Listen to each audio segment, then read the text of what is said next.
And we have a planning committee tonight looking at the application PP-475-2024 at 550 Latrobe Boulevard, Newtown.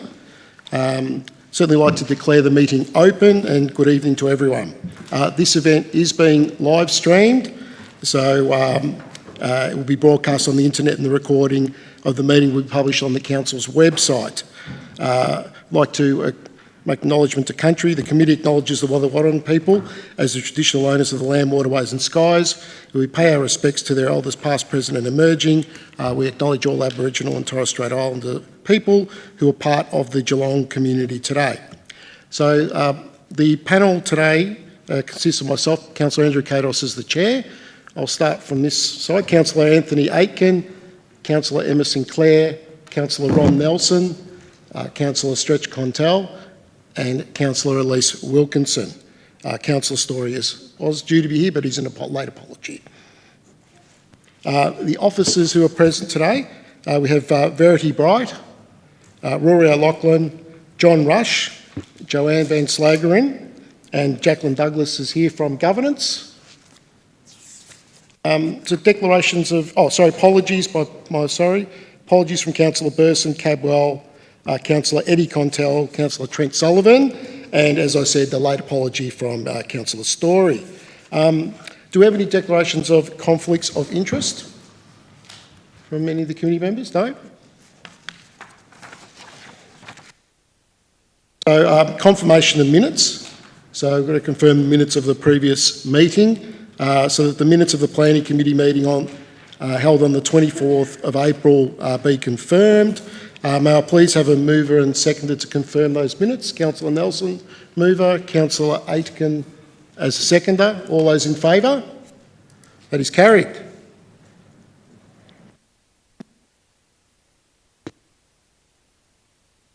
So the procedure for this evening's hearing, ladies and gentlemen, the officers will present a report to the committee based on the planning application. The panel can certainly ask questions of the officers. Then the objectors and submitters will detail their concerns to the committee, and we have a 3-minute time limit for each objector or supporter. And again, the panel may ask questions of the people who are presenting, and bear in mind it's for the councillors to ask questions. It's not for debate between the parties who are here, for example. It's for councillors to ask questions to assist in their decision making this evening. Then the applicant will detail their application and respond to any objector or submitted concerns to the committee, and they have up to 10-minute time limit to do that. And again, the panel may ask questions of the applicant. The panel will further discuss the application and make a decision. The decision of this committee is the final decision of council acting as under delegated authority. If anyone is aggrieved by the decision of this committee, they may appeal to VCAT in Melbourne. Our staff can assist with this process during office hours. So, I'll ask our planning officer, Verity, to detail the planning application to us. Thank you, Chair. The site is located at 550 Latrobe Boulevard, Newtown, adjacent to the Barwon River.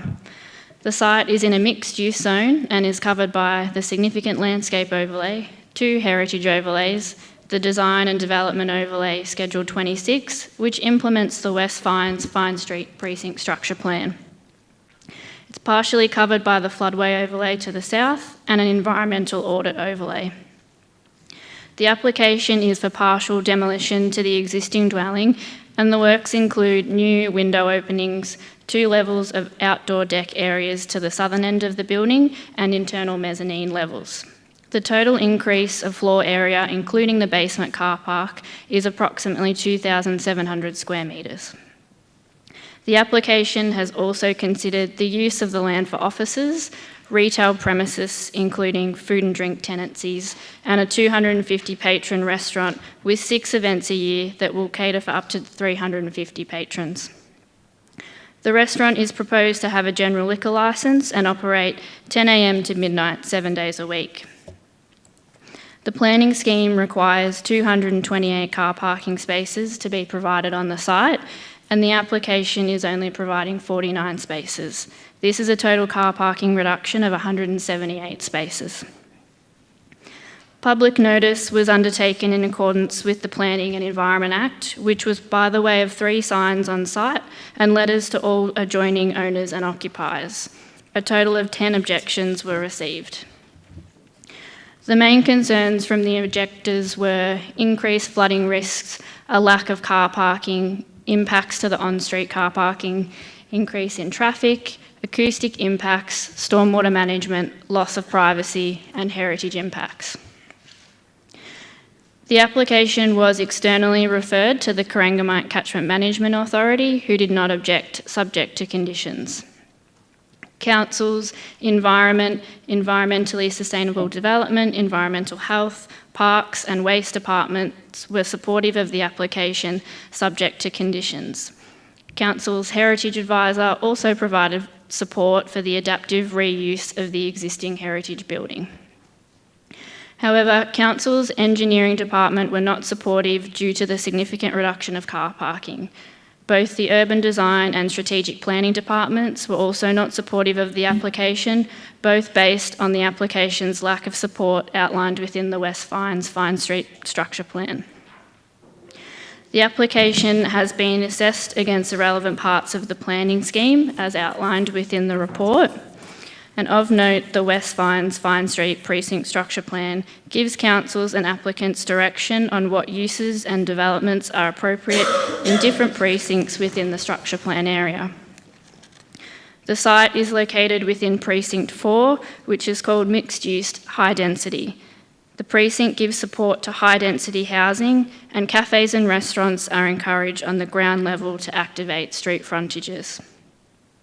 The structure plan also gives consideration to car parking, stating that all new development within this area should provide full car parking requirements generated by the use in accordance with the Greater Geelong Planning Scheme on site where possible. It goes on to say all application for planning permits should address on-street and off-street car parking, road traffic capacity, access and egress from the site, and impacts on the local street network. The proposed land uses, particularly the office use, are at odds with the West Fines Fine Street Structure Plan. These land uses would require a significant waiver of car parking spaces of 178 spaces, which would adversely affect the amenity of the locality, and traffic and car parking concerns have been raised by a number of objectors.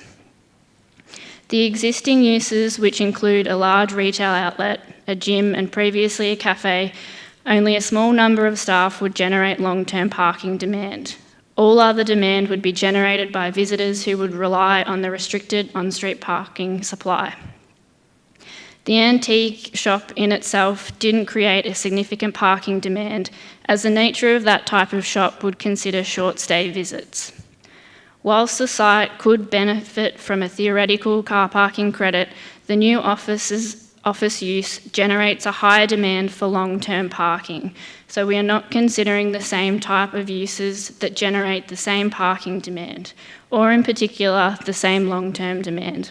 We have to consider the net change in the parking across the entire site. The traffic report submitted with the application undertook car parking surveys around the site. These surveys considered off and on-street car parking supply back in November and December 2023. The officer report has considered the parking surveys in more detail, but I'll briefly talk to the findings from the 9 a.m. weekday survey. It concluded that at the 9 a.m. count in 2023, there was the capacity within the surrounding area for 130 car spaces. Of these 130 spaces, 80 were occupied, which leaves 50 available spaces. Based on the parking rate for an office, this proposal would require 51 spaces, meaning that if this development is approved and considers it appropriate to waiver 178 spaces, it's expected that all available on-street car spaces at 9 a.m. will be absorbed by the office component of this development alone. This is before the other proposed uses and their parking demand are taken into consideration. It's worth noting that the surveys considered informal private car parking areas, as well as on-street parking over 300 metres from the site. Pedestrian connectivity to and from the site is poor, and it's an area that lacks footpaths. The area is also isolated in terms of public transport, with bus stops being located on West Fines and Fine Street, which are disconnected from the site by Settlement Road. The application has failed to address the outcomes and objectives of the West Fines Fine Street Precinct Structure Plan. The office use within this location at this scale has little to no policy support. The inappropriate land use has led to a car parking reduction of 178 spaces, and this will impact the existing local street network and absorb all available on-street car parking spaces. Therefore, on balance, and having considered all relevant matters within the planning scheme, it's recommended that the application be refused, subject to the grounds outlined within the recommendation section of the report. Thank you. Thank you, Verity. Councillors, any questions of Verity? Thank you. I'll now call on, firstly, the objectors to speak, and I'd ask Ed Zagami, please, to come to the microphone.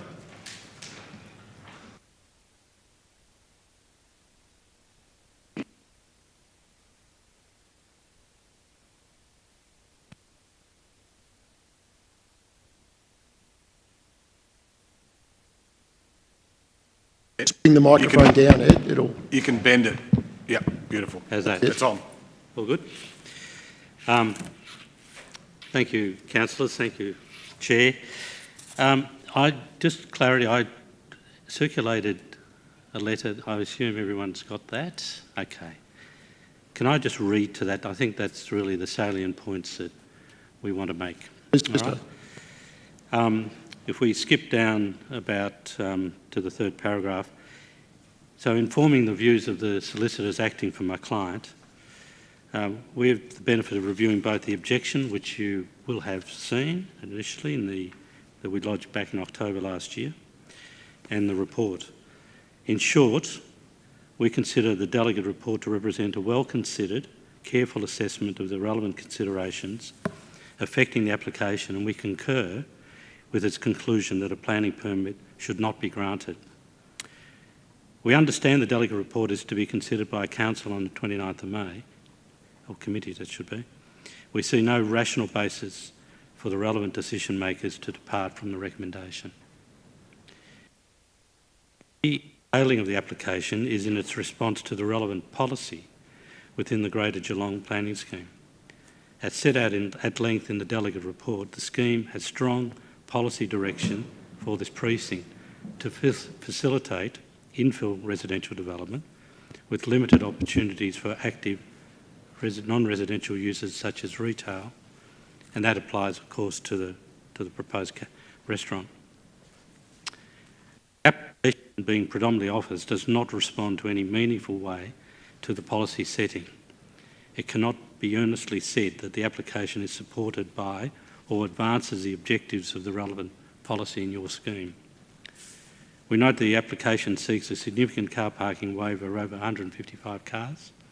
This relies on a tenuous assertion that the existing use generates car parking credit, and it's a very tenuous assertion, let me tell you, commensurate with a waiver. This cannot be rationally supported either from a planning perspective or even legally. The existing shop use, being an antiques warehouse, generates little in way of vehicle movement or car parking demand. The existence of the shop does not establish that there is capacity in the immediate local network to absorb significant additional parking demand. Rather, car parking difficulties in the immediate surrounds are notorious and would obviously be worsened by this application. There have been irregularities in the advertising. We note that the officer's report said there was all adjoining properties were notified. You'll hear after that that's not correct, and some of the people have only been here because of the notice on the board, on the property, rather than direct mail. So, councillors, we just simply say that there really is no policy support for a development like this, and we urge the council to adopt the officer's report. Thank you, Ed. Okay. Thank you. I'd like to call Ray Abacare, if I pronounced that right, Ray? Thank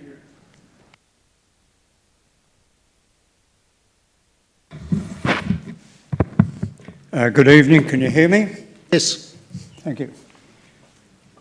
I apologise for wearing a cap. I managed to bang my head on a garage door in spite of being not so tall, and I've got in the habit of wearing it. First of all, I'd like to thank you for allowing us the time to put forward a point of view of someone such as myself who has been in business adjacent to this particular development for about 62 years. So I've got a fair idea of what goes on in the area. I'd like to say that, just to give you a bit of background, I'm a director of Select Nominees.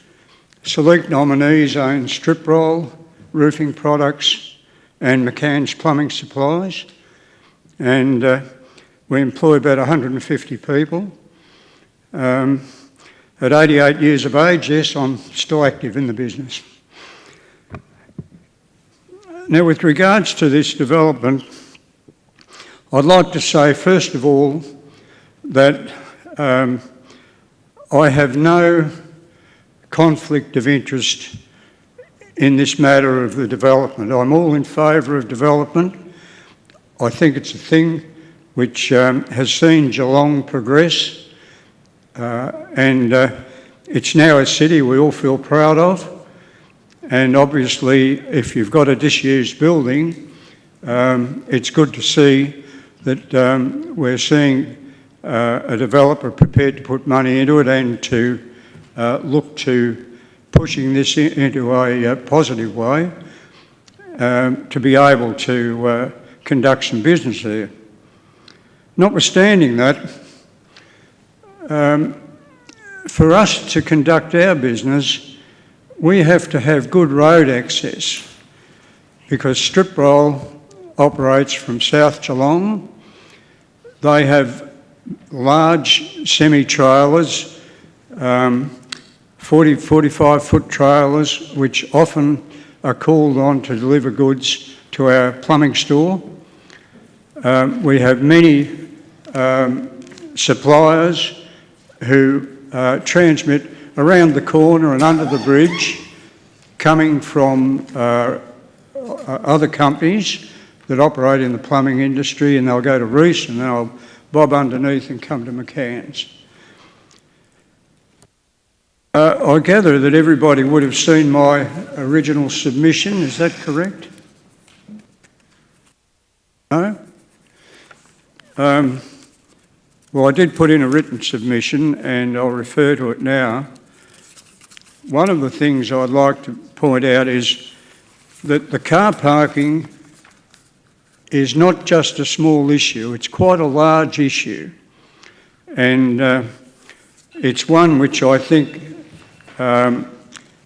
to be able to just suddenly move aside and allow such a drastic drop-off in what is normally required for everybody who does a development. And I'm sure that the required specification of car parking also affects the road traffic in that particular area. And here I have a photograph of two of our vehicles trying to pass in that narrow boulevard. It's impossible for two trucks to pass.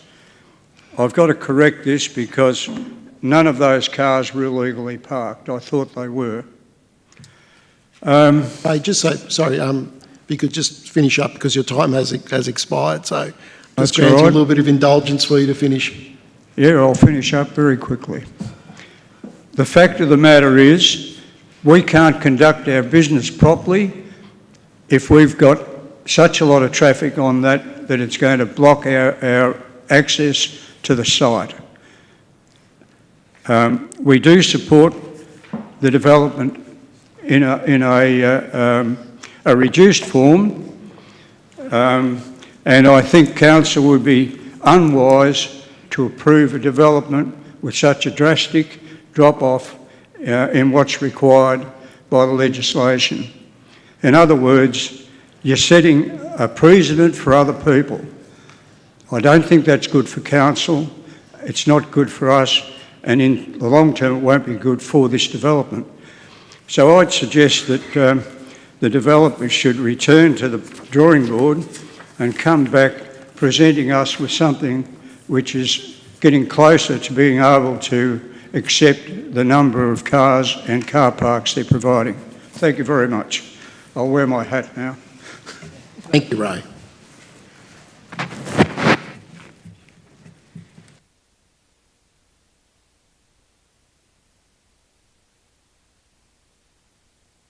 Okay, Peter Desbro-Ania.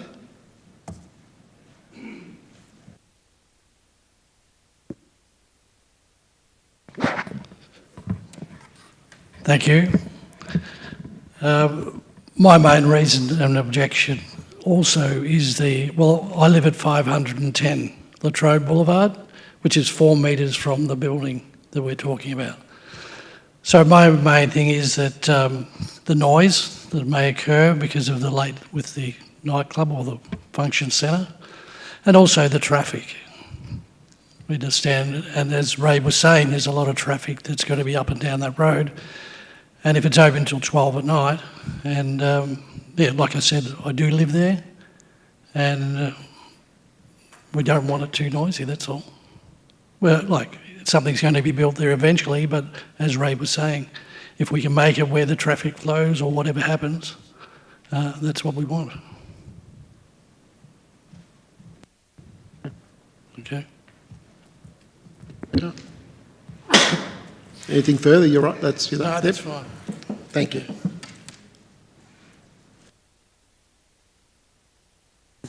Jennifer Bantow.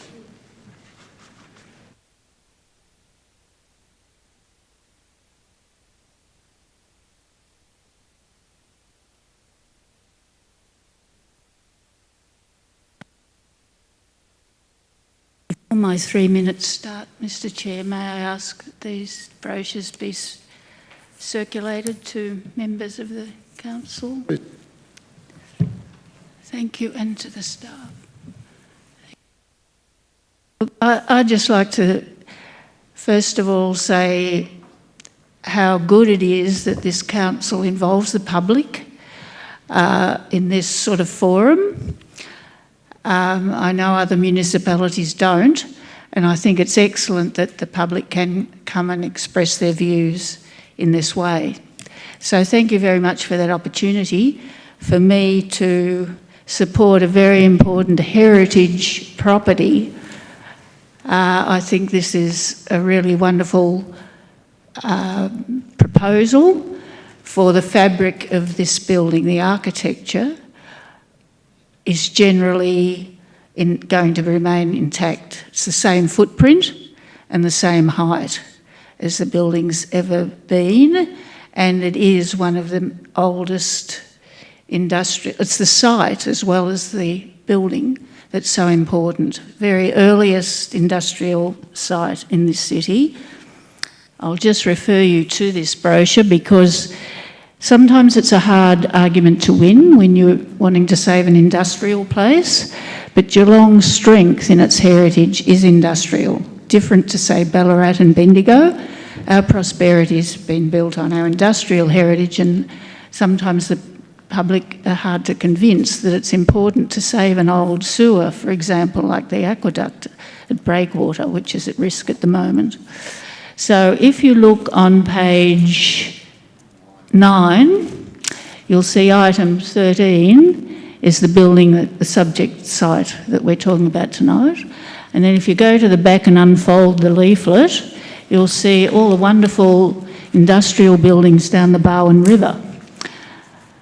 Fortunately, we've got most of those fabulous chimneys still there. Some of them are crumbling. We need to think about the conservation of those.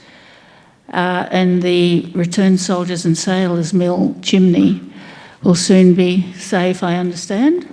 So this brochure was produced in 1998. So it's still standing the test of time, but the argument was to try and bring about an awareness of our industrial heritage. And that's what this application's also about. My submission wasn't an objection.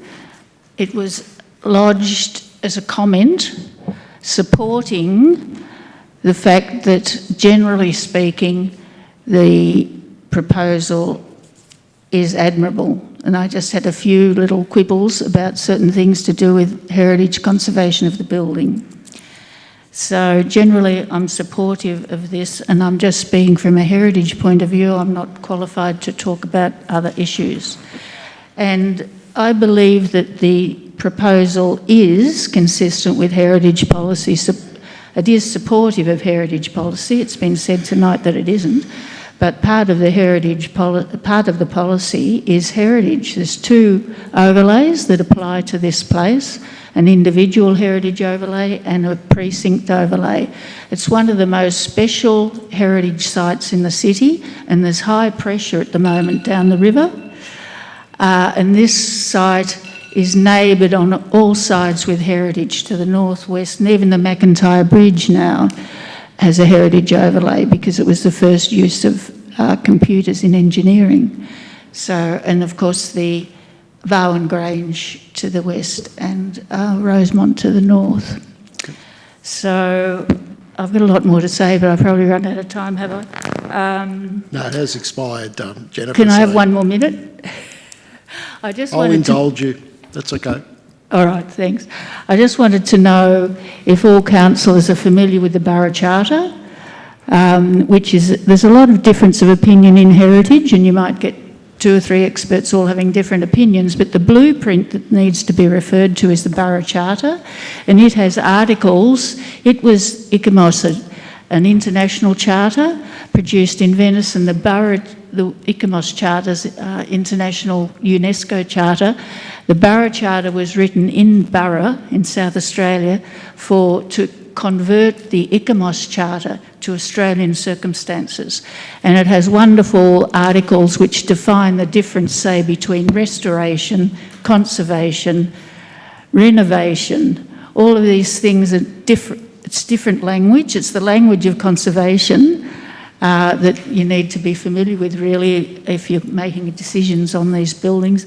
The second one that I wanted to mention is local government's role in heritage. I assume Council's a member of the Municipal Association of Victoria. I think most councillors are. This is written and approved by Heritage Council, Victorian Government and the Municipal Association, and it has 5 fabulous ways that Council, 5 tips to get the most out of your local heritage. We've got to start thinking of heritage as part of the economy. It has tourism, when we're talking about tourism, we talk about vineyards and restaurants. We've got to talk about our fabulous architecture and not lose the character of Geelong. Thank you. Thank you, Jennifer. Questions? Sorry, now, Councillor Sinclair. Thank you, Jennifer. You mentioned that, just to summarise really broadly, so you're broadly supportive of the proposal, but you had 1 or 2, I guess, niggles that you wanted council to consider. Could you just be a bit clearer on what those 1 or 2 niggles are? It's just to do with the fabric of the building. Yeah. And I suggested in my submission that there be conditions.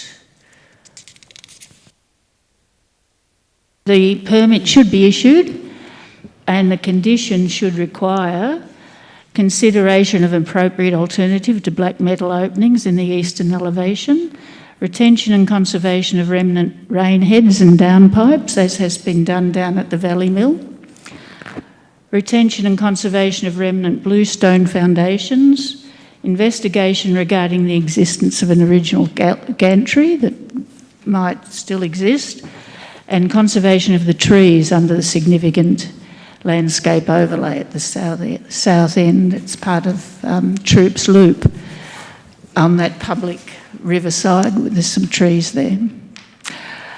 Some regard any exotic trees as weeds, but that's a heritage area, so the trees mightn't be native trees, but they're important in a heritage context. Councillor Nelson, did you still have a question or was... Yeah, it was with regard to that. You said quibbles. You said you had some quibbles. With regard to those trees, though, I'm looking at the actual photo there, and those trees aren't in this photo, in the original photo when it was a mill. Right, fair enough. Yes, that's right. Okay. Yeah. Well, that must have been a more recent planting. Yeah. But what date's that, please, Ron? 1880. Yeah. Yeah. So they're not the original trees there. Okay. Fair enough. And my other question to the officers: did the Heritage Advisor have any concerns with regard to this development? No, Council's Heritage Advisor supported the application subject to some clarifications and conditions if a permit was to issue. Thanks, Jennifer. Thank you. Thank you, Jennifer. I'd like to call this, now Michael Webb and Andrea Davis-Curry, and Michael to speak.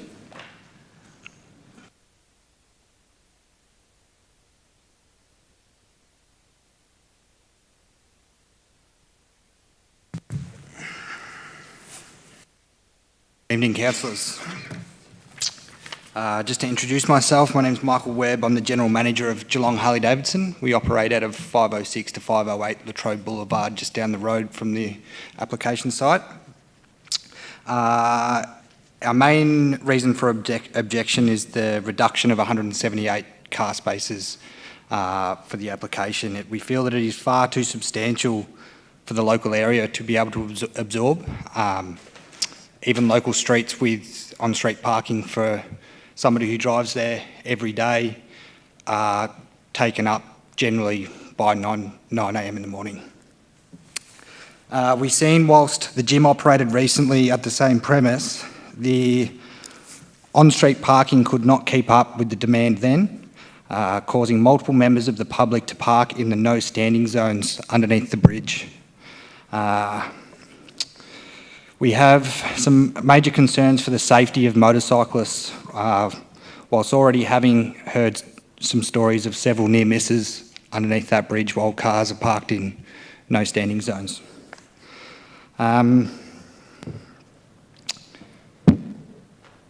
We also have some concerns that we will have the public parking in our private customer-only car parking at the premise of our business. But mainly the concerns for the safety of motorcyclists. Where that no standing parking is underneath the bridge, when there's cars parked there, it creates a very narrow tunnel for motorcyclists to be able to go through, and it's a blind corner. Therefore, until we see some significant increase in the local parking infrastructure, we will be objecting to the application. Thank you. Thank you, Michael. Any questions, Councillor Aiken? How many car parks do you have on your side out the front? Do you know? Yeah, so it's changed slightly over the time, but we have the facility for 10 car spaces, but also 8 motorcycle spaces.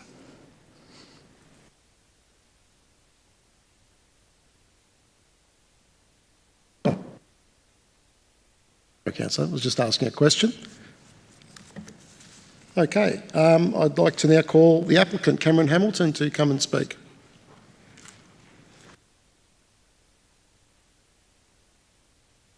Thank you. I also have some images. Do you think you should?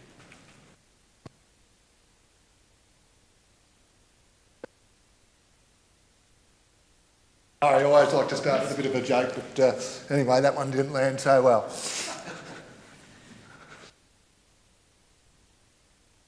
Everyone okay that I get straight into it, or you want me to hold off? Please do so. Okay, I do appreciate councillors and everyone else your attendance today. Essentially, this is what we at the Hamilton Group do. We specialise in Geelong's old industrial assets and finding uses for them.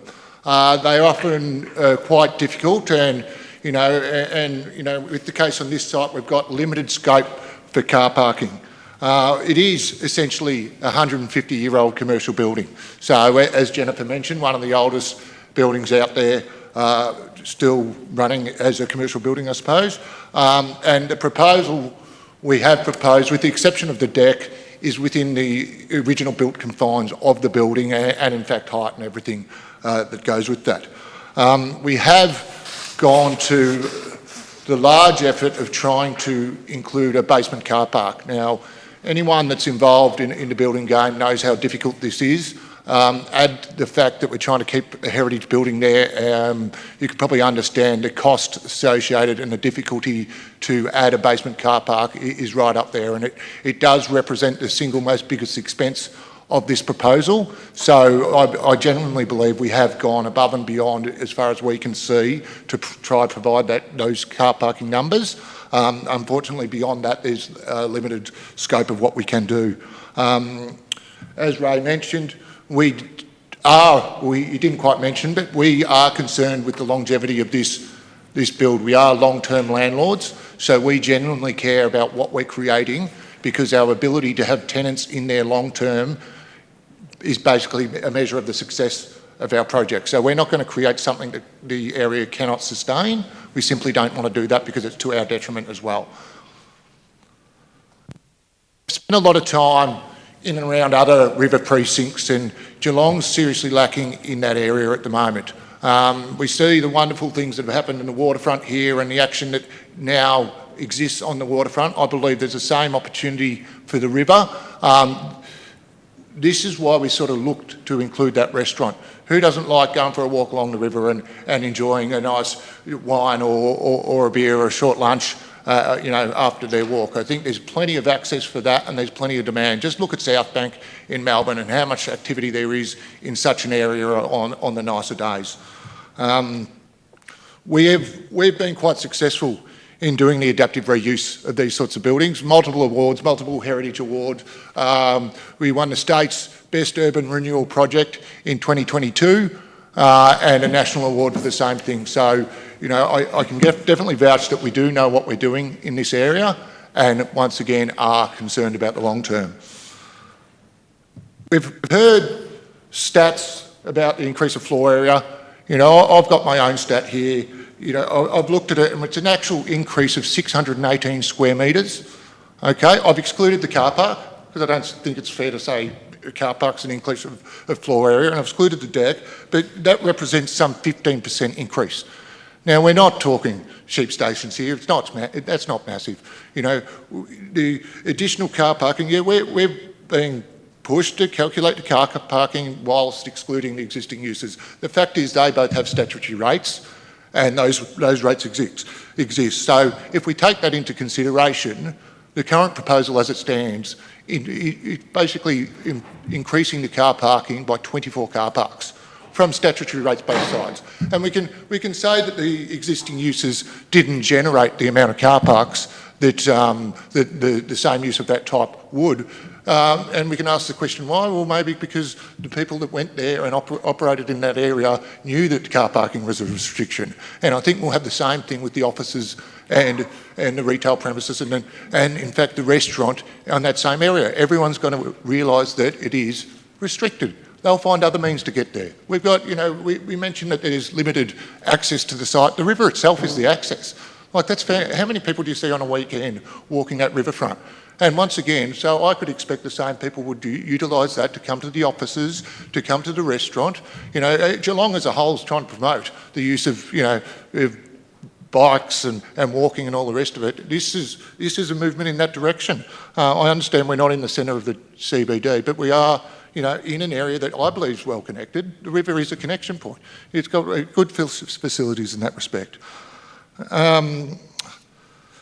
Look, we've heard a fair few comments about the supportive office, which is fine. I'm disappointed that this has come up as a major thing because it has not really been flagged throughout the whole 10 months of this process of the application. In fact, we had retail and office, and we were talking about restrictions on the retail, and that was what was mentioned, but now all of a sudden office is a problem.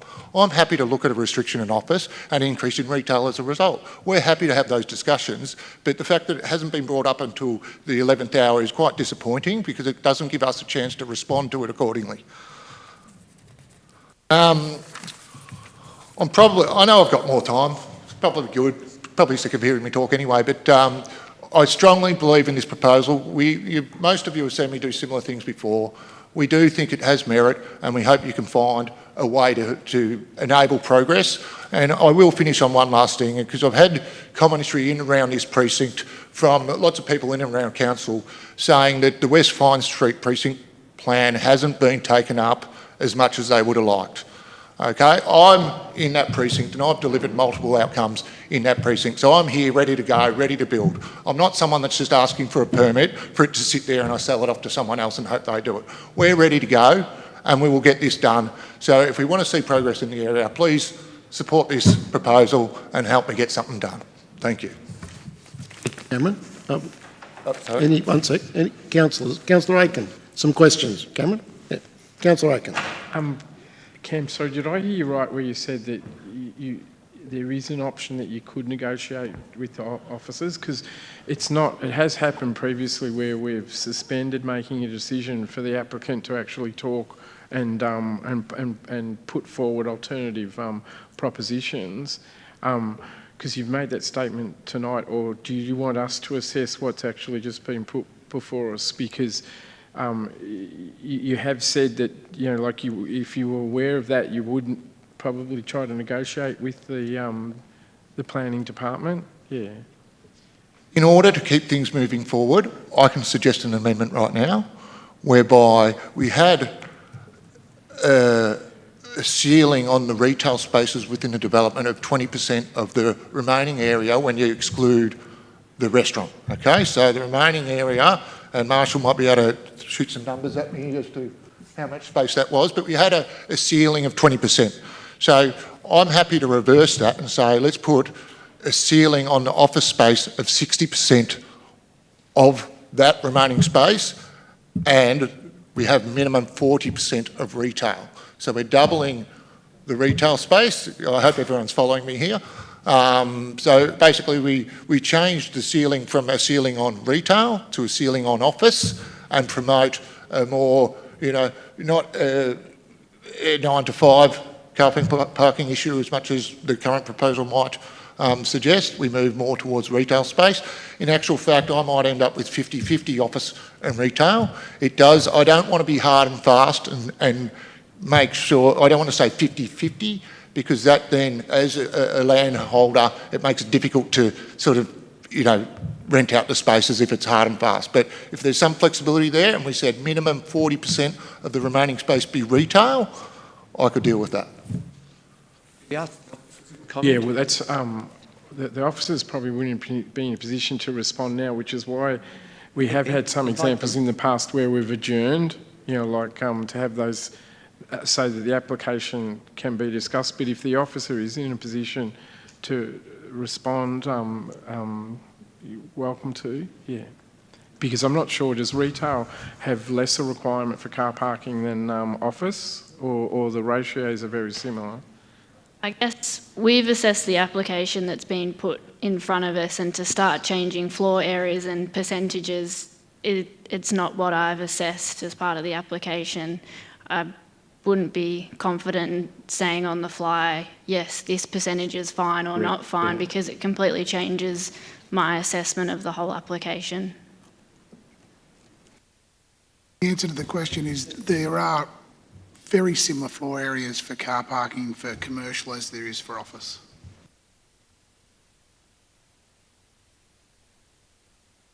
While we're on that point of potentially looking at compromise, Cam, the 250 patrons, that's been reduced from 350 to 250.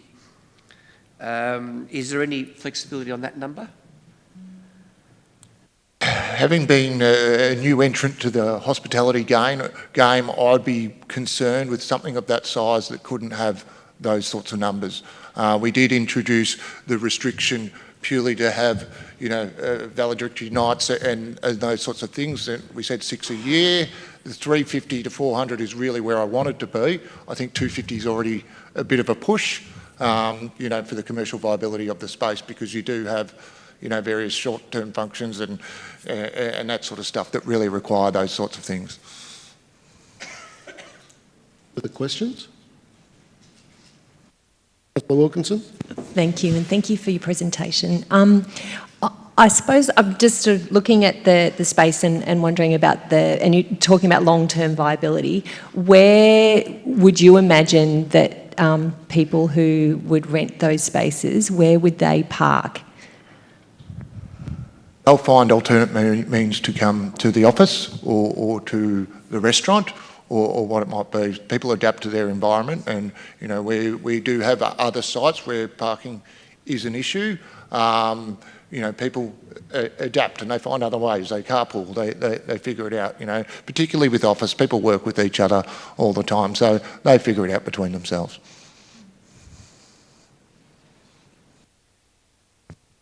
Any further questions, councillors? Yeah, Councillor Wilkinson. Yeah, can you provide an example of one of those places that you've just described, that you've developed, where people have worked it out and it's been able to adapt? Yeah, so for instance, we've got 3 other sites within the West Vine Street precinct plan. They're at the river end of Paco. We've got Rutland Street down there and 400 Packington Street. We in fact, do have, we've got a 3,300 square metre space down there, which has got a 150 patron restaurant in it as well. And I've got another 800 odd square metre office space as well. The office space actually came before the council panel, not the councillors per se, and it was a similar argument. Car parking was the issue, but it's existed quite happily, and we don't have any complaints from the tenants and the like about access to car parking. And they are both at full occupancy. Any other questions? I suppose, Cameron, look, I've sort of looked at the site and I've thought to myself, look, there's no other scope in any shape or form to increase the parking in any shape or form? We did look at trying to get a basement in the other part of the building itself. It's already got damage from the past in the walls themselves. So the guys who did the engineering just said, look, it's just, it can happen. Anything can happen, yeah. But it throws the value of the product, it makes it unviable for us to continue. And, on the floor area piece, it's why we tried to increase the floor area. The amount of money that goes into, I suppose, restoring, renovating, Jennifer will have to tell us the correct phrasing for that, but I'm going to call it restoring these old places. It's quite substantial. So we need to ensure for their survival that we do get a commercial return out of it. I appreciate that. I just look at, to me, the offices and the retail are not the issue. I think the parking would be, if it was just those offices and retail in that space, I don't think we'd have an issue. But there's a significant, 250-seat restaurant is going to bring a lot of people, and I'm also concerned the lack of public transport in the area and the access to the building for those people. If the other building could have additional parking put on it, I'd be more of a mind to, I'm still making my mind up, but I'd be leaning more towards supporting this proposal if there was additional car parking. I see that as a real problem with the restaurant. So, yeah. Yeah, and I do agree, and whilst we're asked for a capacity of 250, it doesn't necessarily mean 250 seats. We haven't gone to the detail of designing exact kitchen locations and all the rest of it, so I don't have an exact seating number, but I'd suspect it'd be somewhere in the 100s for seating. It's when you have functions and stand-up things that you get a few more in there. I suppose the catch with this is we want to activate the river. So I've had the view for a long time that you want to get people down there. You want to see them, eating and enjoying themselves as they overlook the water. That's something we need in Geelong. So, on this site, can I have that without, without having the car parking? I think I can. I think we can find a way to make it work. Councillor Aitken. Just following up the comments about negotiations. What was your feelings about the proposal to give you an opportunity to have larger numbers, at least 6 times? Is that what was your response to that? Yeah, so we basically were applying for 350, but we reduced it to 250 based on having 6 occasions a year to have up to 350. And that number purely exists out of another site we've got, which we get a lot of the school valedictory functions and those sorts of things, and it seems to be a pressure point for venues in and around Geelong to be able to achieve that. So it's based on my knowledge of the market that I thought, this would be a great place to be able to achieve that, and hence the 350 only a few occasions a year. The reality is it'd only probably be 2 or 3, but like anything, you need the flexibility. As a lot of you guys can appreciate, the hospitality game's quite difficult at the moment. Even if you're very, I suppose, busy most of the time, you don't really make your money. It's the events that make you the money. So, if you're just treading water, the rest of it, if you can get 5 or 6 good size events and then a couple of weddings and that sort of stuff, that's where you get the return. Now, Marshall's just come and told me that he's been looking at it today, we can get another 2 car parks and another 6 bike bays in there. I know it's not major, but, it's something. Sorry, I have one question, Councillor. Question for officers, but it's with regard to what Cameron said. You said, Cam, that it was in the West Vine Street precinct. Is this in the West Vine Street precinct, or it's in a different precinct? In the West Vine Street precinct structure plan, and within that area it's in precinct 4, which is nominated for mixed use high density residential. So the whole area is broken down into 6 different precincts. So the one at the bottom of Paco is it's in a different sub precinct, is it? Is that right? It's in the same precinct, but it's in a part of that precinct that's identified as the commercial node, so it's got more of a commercial flavour to it as to this site. And the restaurant the restaurant called Chin Chin, that most of us probably know, how many car parks did they have to provide for that restaurant?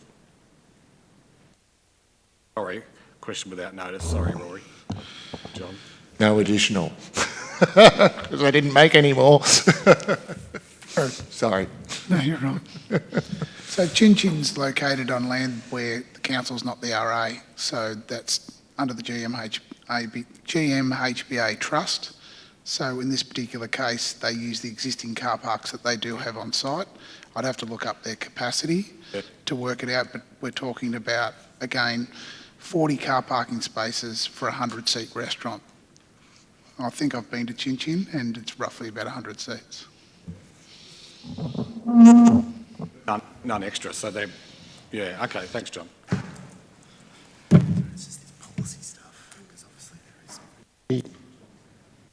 Any further questions, councillors?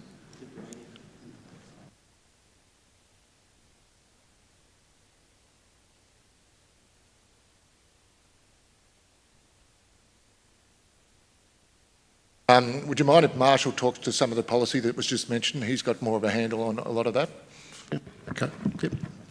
Please go ahead, Marshall. Thanks, councillors. This issue of the policy has been raised, and it's the narrative that's being created is that this is somehow not supported by policy, which we fundamentally disagree with. There is policy that does clearly support this proposal. And I'll just read a couple of them. So, for example, you've been taken to this mixed-use precinct 4, and it does talk about to limit non-residential uses outside of the certain nodes, being industrial and commercial nodes, to areas with convenient access to and from the river environment, which this does.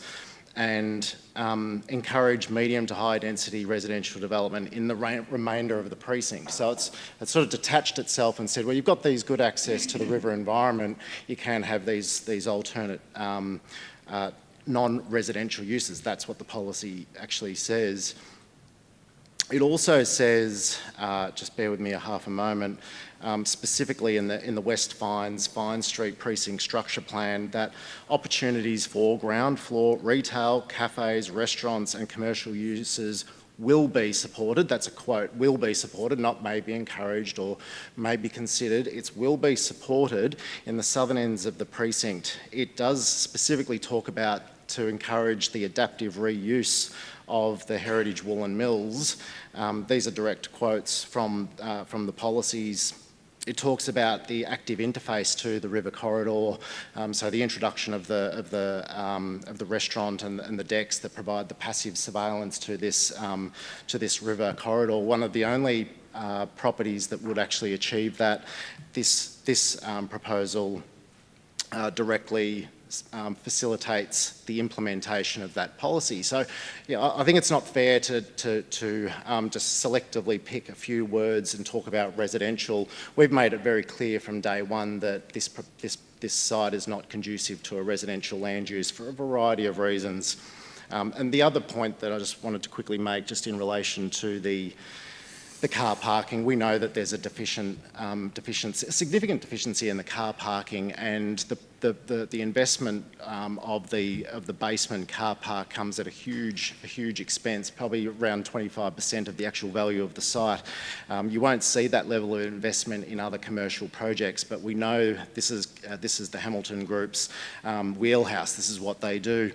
But we can't also forget that this has been a commercial and industrial land use for 155 years. This is not just a use that's just occurred just in recent times. We're talking 155 years, and probably beyond that, as Ms. Banto pointed out. A mill doesn't just appear, it has an ongoing. And so we say this is the evolution of that continuous commercial land use. Now, if you were to apply that rate of a statutory rate of the existing commercial retail use, you're talking somewhere in order of 155 car parking spaces. So Cameron could open up the doors tomorrow for a retail land use, and it's got existing use rights. It's there. It's able to do that. So the point that we were making, just in terms of consideration of credits, which is not recognised in a statutory sense, in terms of you don't get to get the number and then minus the credit. But the decision guidelines outlined in the car parking provision refer to it as being a valid consideration, which is the existing use of the land. So yeah, I just wanted to make those couple of quick points. I could go on, but I won't. Marshall. Councillor Wilkinson. I just want to talk about the access to the venue from the river, because you talked about that being the pathway in. What does that look like in terms of transiting and parking elsewhere? Have you done some work or some research around how people might utilise that pathway, that river precinct, in order to be able to access the restaurant and the offices? We haven't done the research. I've lived in and around the river for a long time, and I know to go for a 6K walk isn't a big thing along the river, so anywhere within 3Ks of the site, let's say, there and back. It might take them 5Ks to get back if they've had too many drinks. But look, we can see how many people use the river. You see on the weekends how many people are walking it. The only other example that I really know is, it used to be called Barwon Edge, and you'll find that lots of people are walking there on the weekends. They come in with their dogs, they come in, all the rest of it. As far as access from the river itself, we've got a staircase and a lift that goes directly from out the front right up onto the deck, so straight out off the river. So you can literally walk straight up and walk straight into the venue itself.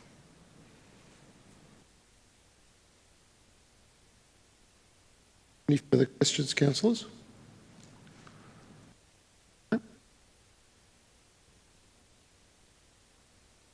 Okay, thank you, Cameron. Thank you, Marshall. Thank you. Better from the right page here.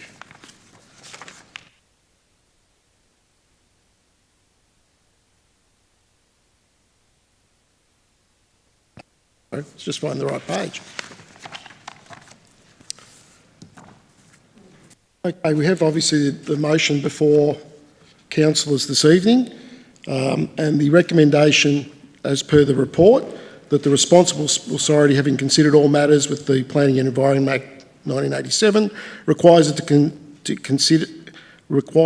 consider, decides to refuse to grant a planning permit for partial demolition, use and development of offices, retail including food and drink premises and a restaurant, the sale and consumption of liquor associated with a general licence, and a reduction car parking at 550 Latrobe Boulevard, Newtown, on the following grounds, which are listed on page 6 of the report. I won't read all of those grounds. It's available there for all to read.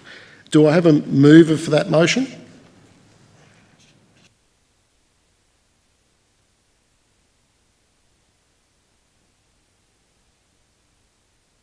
Refuse.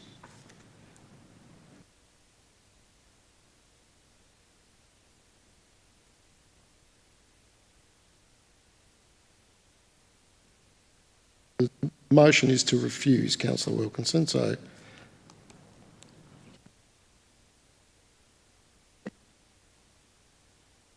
Councillor Sinclair moves that. The seconder?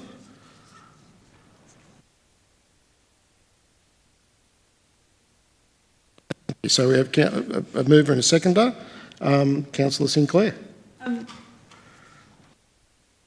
If I want to sit on this balcony and drink Aperol Spritz every weekend, it looks beautiful, but just the number of car parks, the 178 car park gap that we're talking about, and considering and hearing from people already using and operating businesses within the area, I think we do need to consider and discuss,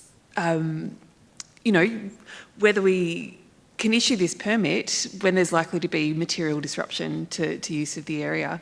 I drive through there myself a lot of days when I'm in the office in West Geelong and at peak hour, and the traffic management there is already around that intersection quite difficult to drive through.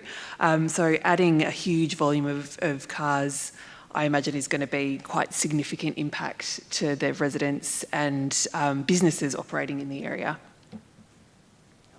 Thank you, Councillor Sinclair. Councillor Wilkinson.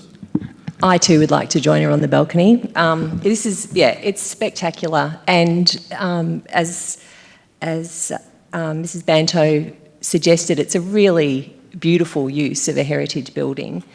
I'd equally love to see a public transport system and an accessible pathway that enables people to leave their cars way behind and actually be able to access this without needing the car parks.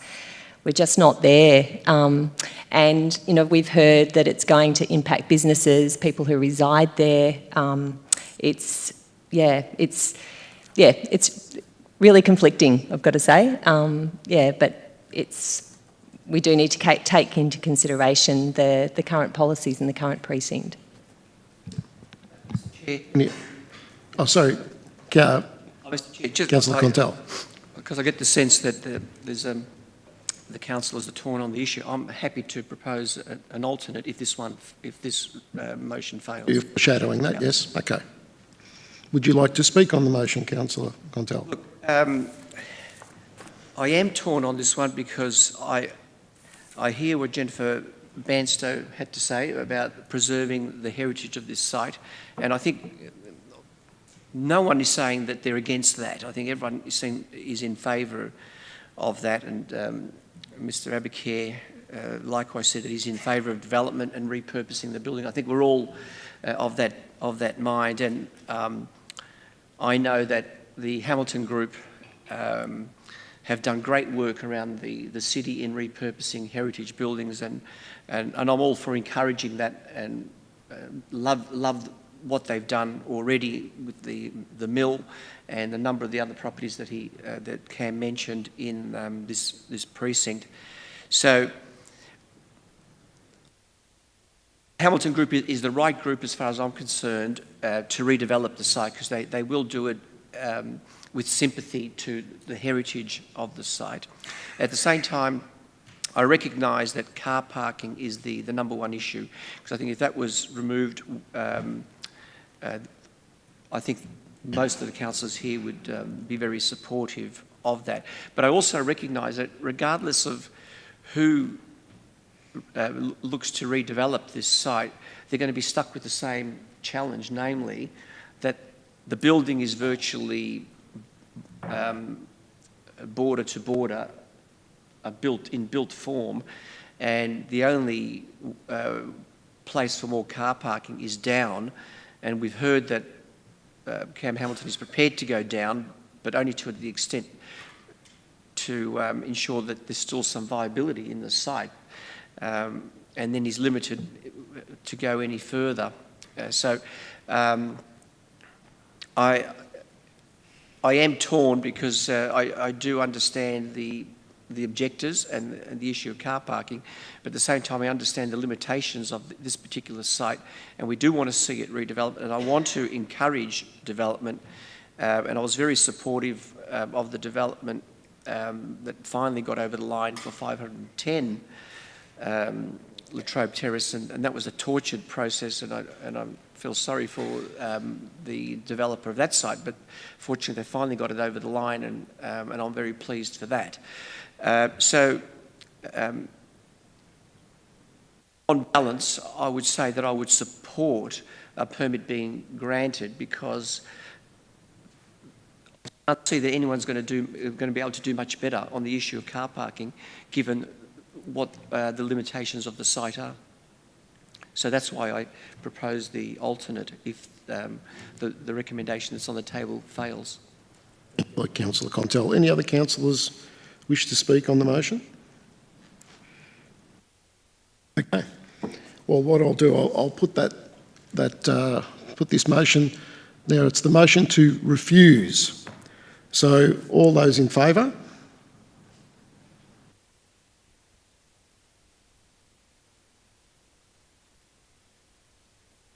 Those in favour? All those against? The motion is lost.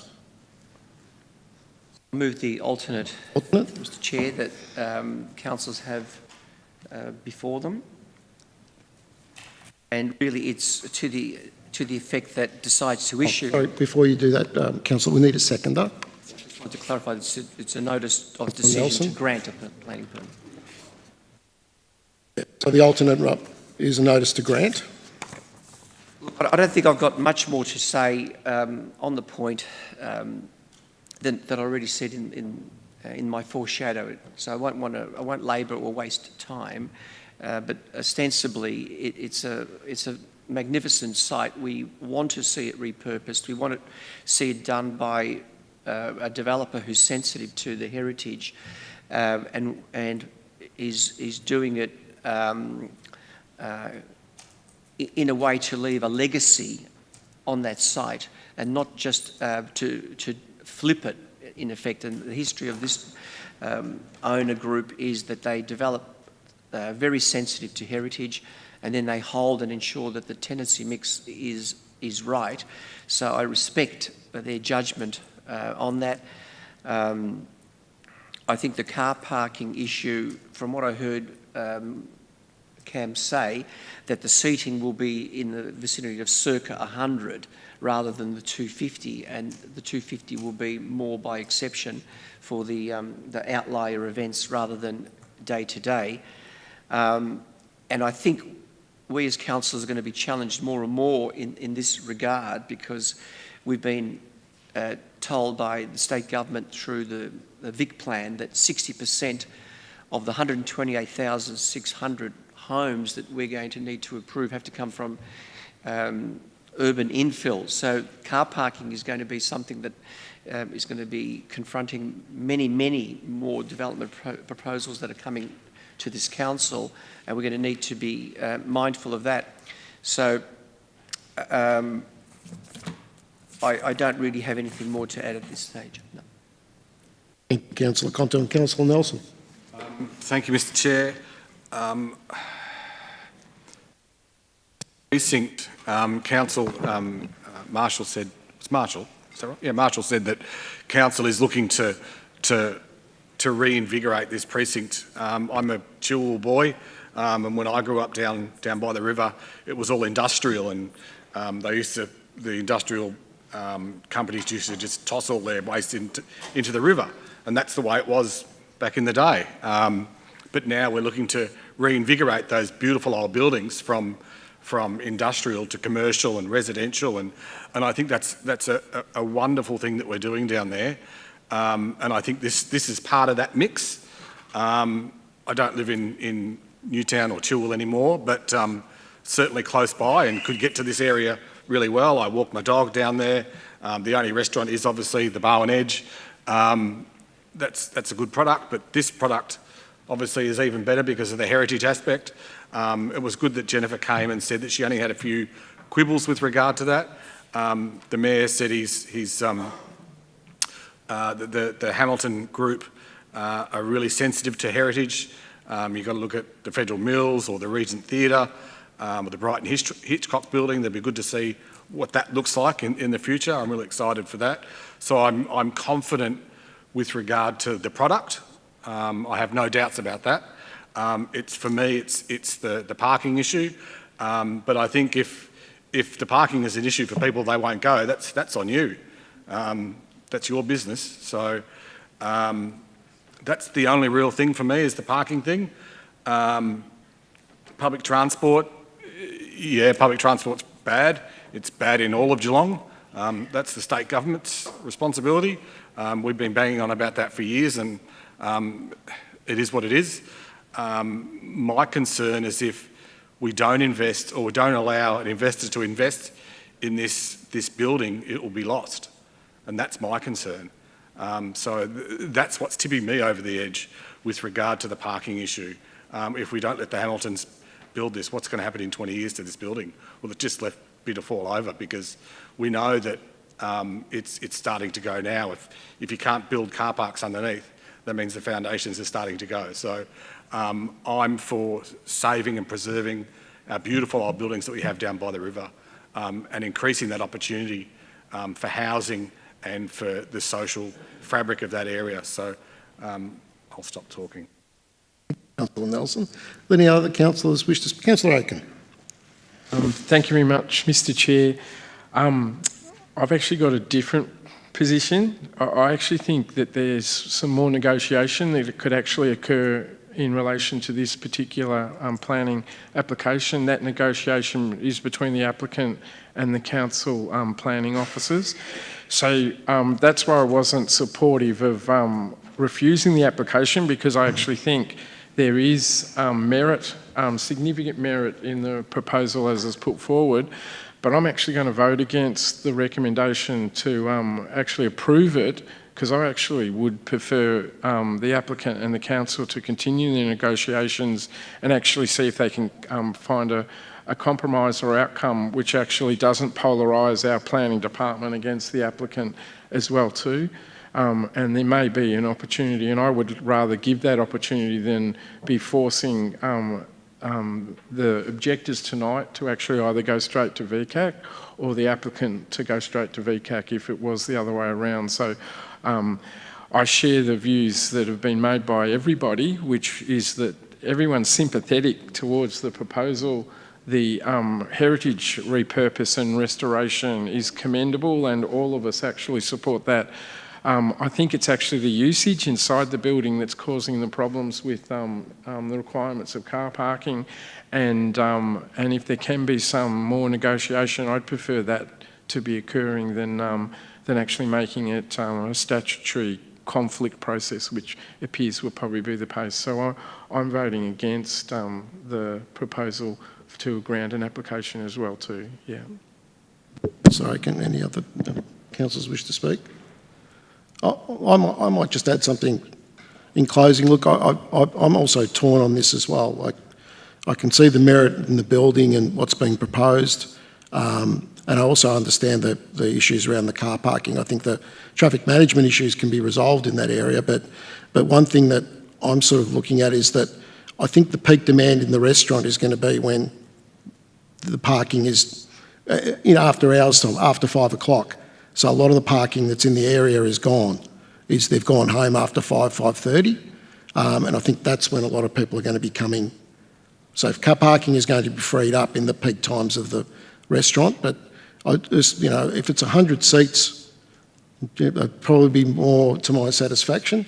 But I think overall, it's a beautiful building and it needs to be preserved, and that's what sort of swayed me to support the alternate recommendation, is that turnover of parking, that when the office people and the other retail stores that are in the vicinity have closed, that's when probably the bulk of your patrons are going to be coming, and also weekends. When you're looking at Saturdays and Sundays in the precinct, there's no one parked there, particularly on weekends. There's a lot of itinerant parking within easy and safe walking distance of that. If you look at when the schoolgirls regatta's on, you can see where all the people park, right down Latrobe Boulevard, right down. There's an unmade road that goes all the way down towards the Moorabool Street Bridge. So there is a lot of parking there, and I think you'll have that turnover in parking. I'm not saying it'll be perfect, but I'm minded to support the proposal for that reason.